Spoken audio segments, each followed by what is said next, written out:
بسم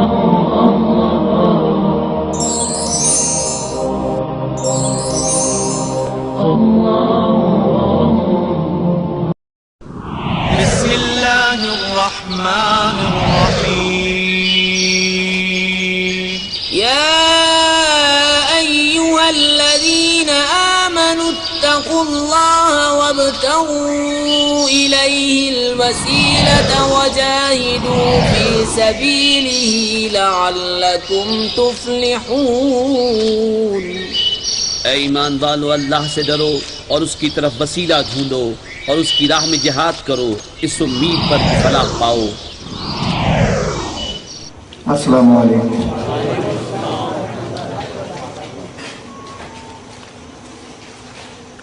اعوذ باللہ من الشیطان الرجیم، بسم اللہ الرحمن الرحیم۔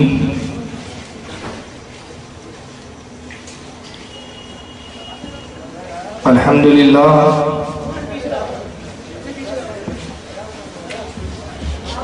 الحمد للہ الذی فضل علی سیدنا و مولانا محمد صلی اللہ علیہ وسلم علی العالمین جميعا۔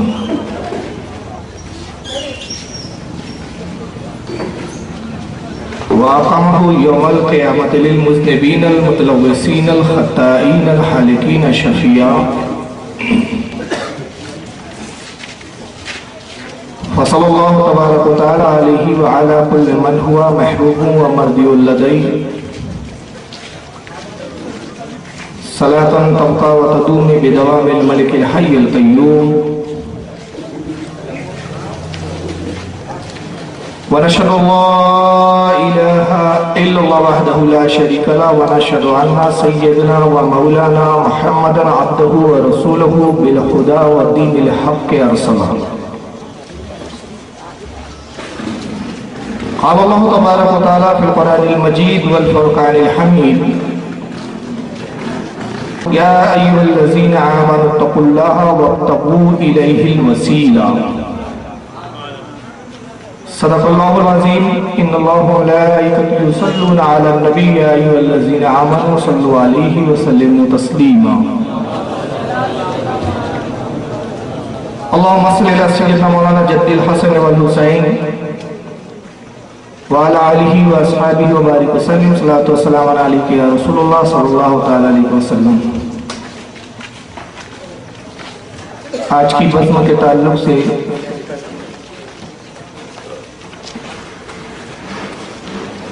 یہ 4 مصرے